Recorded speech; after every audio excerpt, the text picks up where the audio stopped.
Hi and welcome to the Beer Temple. I am Chris Quinn and I have a brewery show today for you guys.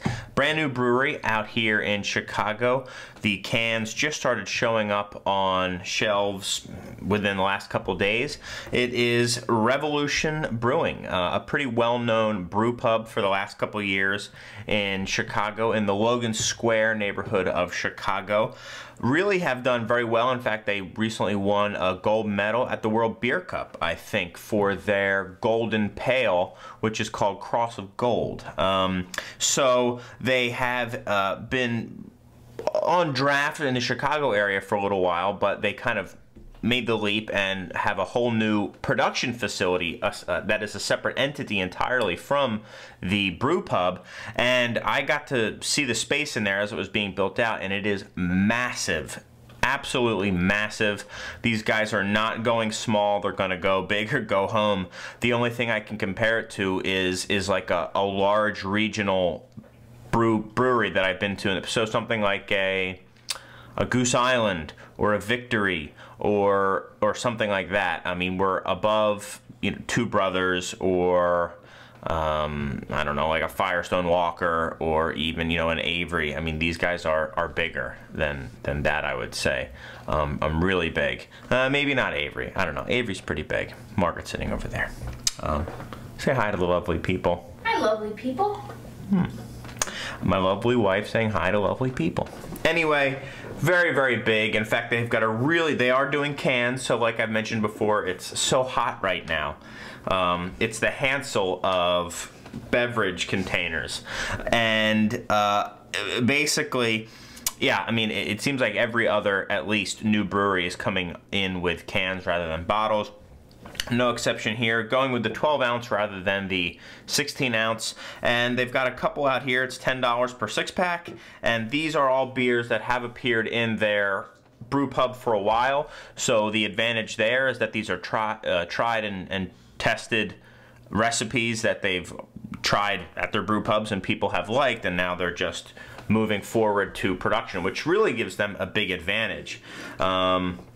They've got a really cool old canning line from an old Stroh's factory, and the thing can just crank out beer. It's pretty amazing.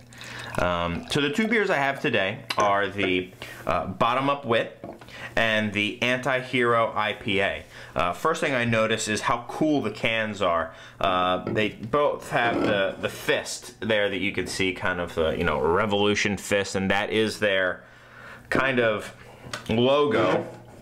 That's what their tap handle is. It's a fist, and on the other side they have things that look like I don't know, different forms of revolution. So this is a woman holding a wheat and a beer, and one cool thing about this is I think the hops, the wheat, and the malt, the barley malt, is all organic. This is a 93% organic beer, so interesting.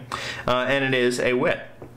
Wit is a Belgian style ale. It's something I've done before on the show, so go back and look up wit beers, W-I-T, or Belgian white.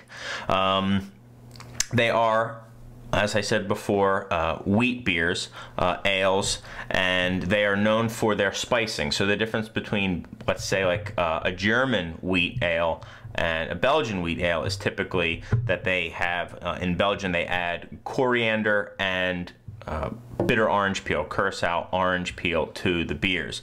It can be more than that, but those are the classic, and Hoegaarden is really the beer that typifies the style.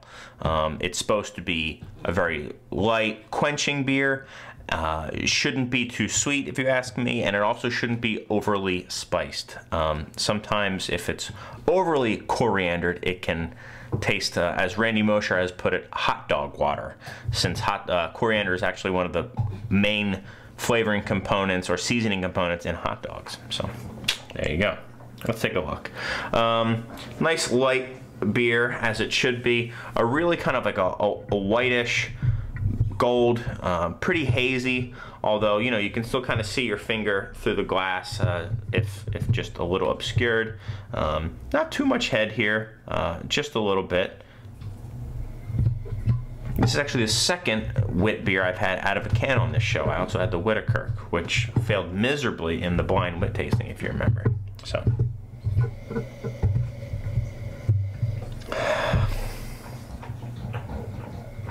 Max is going to town on his little rubber ring, making disgusting sounds. God, I hate those sounds.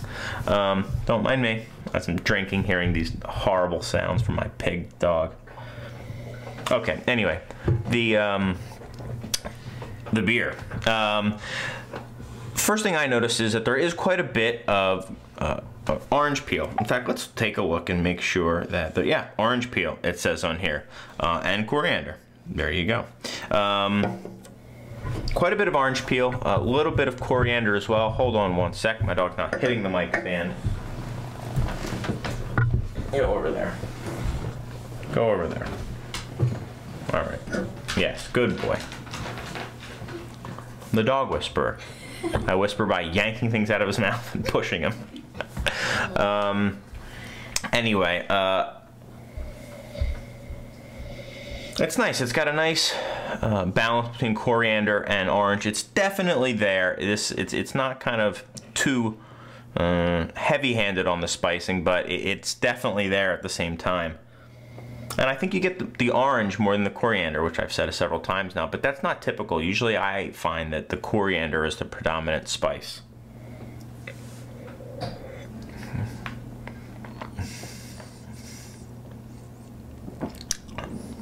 Yeah, quite a bit of orange here. I don't have a dump bucket, so I'm gonna have to finish it. Light, refreshing, pretty much what you want a wit beer to be. You know, it's really pleasant in that kind of bitter citrus note that you get from the curacao peel. And, you know, the coriander lends a nice kind of dried spice to it, which is kind of exactly what it is, the dried seed. Every time I look over, Margaret is like knuckle deep finger in her mouth, just chewing on her own fingers. So she's nervously awaiting what I think of the bottom up wit.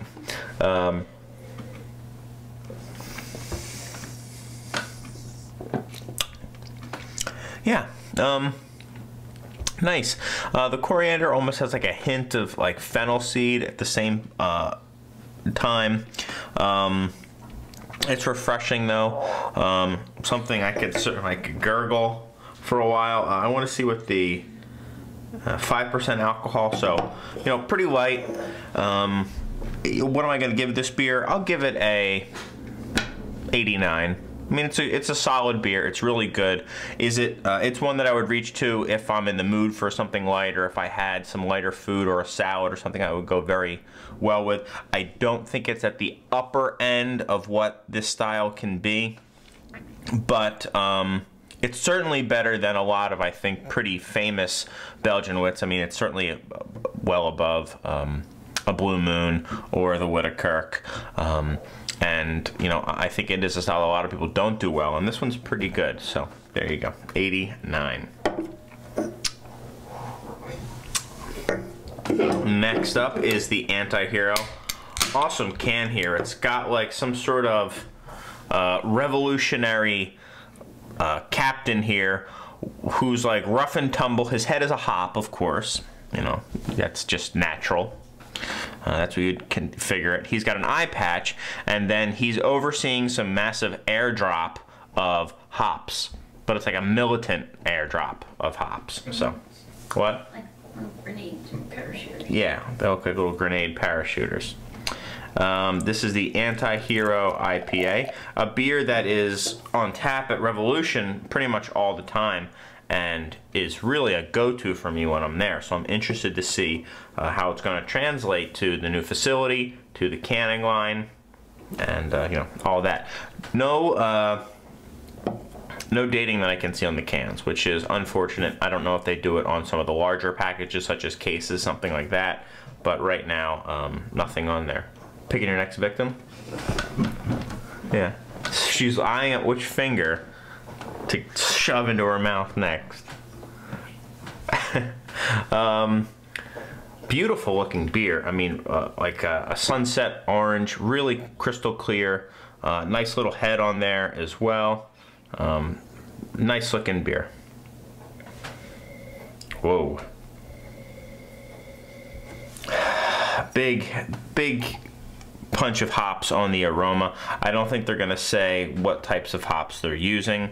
I don't think that would be the case. I do know, though, that they've gotten a hop contract. So that's one thing that a lot of these startup brewers don't do. They don't get a hop contract. A hop contract is basically having a farmer set aside certain amounts of his crop for you.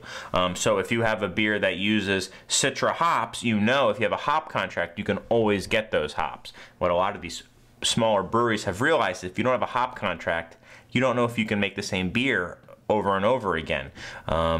And Revolution kind of, you know, playing the big boy game right off the bat, said no, we're going to get hop contracts for all our stuff, and for this beer they're going to need quite a bit of hops. A very resinous, kind of like woody pine note is what I get first and foremost, followed with some kind of sweet citrus, bordering on tropical. So maybe like a very ripe tangerine, bordering into almost like some sort of, like, I don't know, like, well, almost, it could also be like those nectar drinks that you get. Sometimes they have those like little cans in foreign like markets or supermercados and stuff. A little bit of like that, almost like a pear nectar or orange nectar, something like that. And it goes really well with the kind of the really woody, sappy note as well.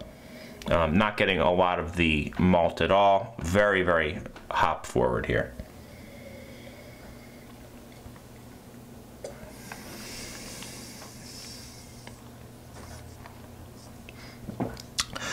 So it's one of those beers where there's so much hops you can just like feel the hop resins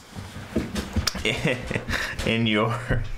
The dog just came trolloping out here with a... He's trying to show off. This has been a weird show so far. I can just feel and taste the hops in my mouth. It's very, very woody, almost like a cedar wood and pine cone.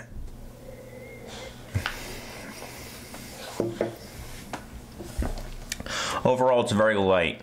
It transitions from the hop feeling up front to just kind of a very, very light malt backing to a clean bitterness that eventually grows. And the bitterness also has a bit of like a kind of like a piney taste to it as well. Not quite to that aspirin-y note, but a lot of bitterness in the back end, just bordering, you know, kind of what is tolerable for me personally.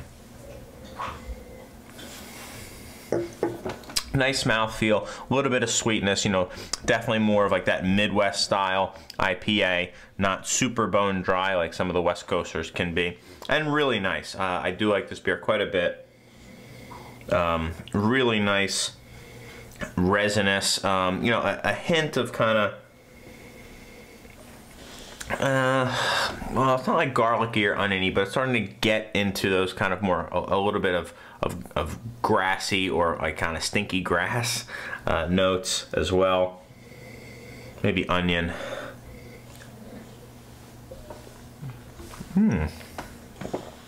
Nice beer. For this beer, I'm gonna go 93. Really nice beer. Really good. I think this is one that people are gonna like.